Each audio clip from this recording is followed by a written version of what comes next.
him and Brenton Jones for the lead out. Let's take a look at the highlights of Westpac Stage 2, Mount Lofty to Woodside here in the Santos Festival of Cycling. It was a cool and cloudy start at Mount Lofty Summit as our race director waved them away, but it was a neutral section of some 8.5 kilometres to get down from the summit. A quick stop at the bottom, make sure everybody regrouped, and not too fast, fellas. Wait for the race director's car to get in front of you. Then they moved away and the attacks started immediately. They're inspired by what happened yesterday, the attacking move getting all the way to the finish.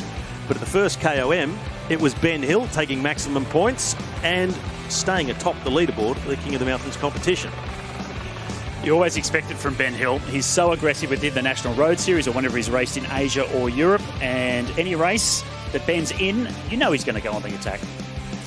And attack he did. Kane Richards, he wanted to have a go at getting off the front. He loves a breakaway as well. These two combined for a short time and they were joined by a few more.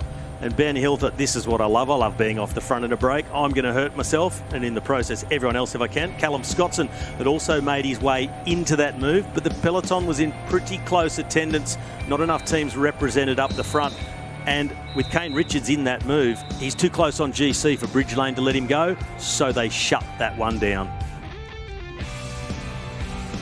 The next move, though, it was going to be the one. Dylan Sunderland, he made the attack. Partridge Madsen went with him. Also Chester, Ben Dieball, Carter Bettles, and then hitching his wagon on. Last man on to join the move was Robert Parker from Onivar Racing. And the peloton, they were fairly content with the situation. Nobody within 4 minutes of the leader, the lead of the general classification of James Whelan. So Bridge Lane said, we can let this one go. There was an attempt to bridge the gap by a lone rider, but he wouldn't make it. He'd return to the peloton, who were pretty happy with the situation. As we came to the first Zip Track Intermediate Sprint, well, this group were not interested in the bonus seconds of the points. They were content just to roll through because it's so important just to have that cohesion and try and build the lead over the chasing peloton. It was thumbs down for Brendan Green. A little bit too late to try and get across. Left it too late, wasn't able to make it. The peloton rode past him as our 6 leaders, they pushed their gap out to over 2 minutes. And as they came into Woodside, it was another Zip Track Intermediate Sprint. And again, they weren't fighting for the bonuses. They weren't fighting for the points. They were fighting for survival, trying to stay in front of the peloton and deny the sprinters a crack at the victory. So full cooperation in this group and really driven along under the experience of Ben Dieball and particularly Dylan Sunderland, who has been a rider at World Tour level.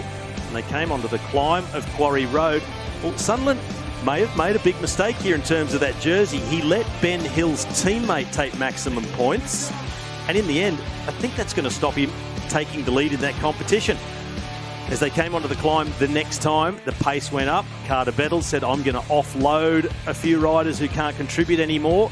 Then there were 3. So 3 were dropped, 3 remained in front. It was Sunderland taking maximum points ahead of Carter Bettles. Ben Dieball, he was still with them. And these 3 went about trying to hold off the chase. It was a combination in the chase. It was Garmin Team Australia, it was Bridge Lane, it was TMX Inform Make. And they were making a good fist of it as they came through to get the bell, but the chase was intensifying.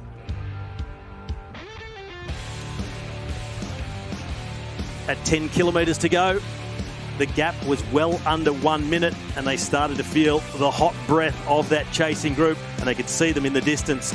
Ben Dieball, he was the next man to be dropped from the front. That just left Sunderland and Carter Bettles at the front. Big acceleration on the climb, first by Rowan Dennis, then by Luke Durbridge. So the big guns were starting to fire. The World Tour riders showing their strength. So they neutralised the break. They brought everything back together. And then it was Richie Port on the attack. So Richie Port maybe getting the legs ready for tomorrow around Wollonga, his favourite stomping ground. He had a couple of goes at it. Sunderland said, I've been out there all day. I'm not finished yet. I'll go with you, Richie. And then there was a response from Rudy Porter. They would also be dragged back into the fold. As we came towards the last kilometre, it was a really impressive attack by the young Dylan George from Team Garmin Australia, teammate in this race of Richie Port, and he opened up a really handy gap. It was Rowan Dennis who was driving the pace in the front of the peloton, it was looking like he may have stolen the win away from them. But it was Brenton Jones with the lead out for Blake Quick. They caught George in the run to the line, and the speed of the sprint of Blake Quick was such. He's not just quick by name, he did enough to hold off Jensen Plowright and Cameron Scott. Informed TMX mate get the victory on the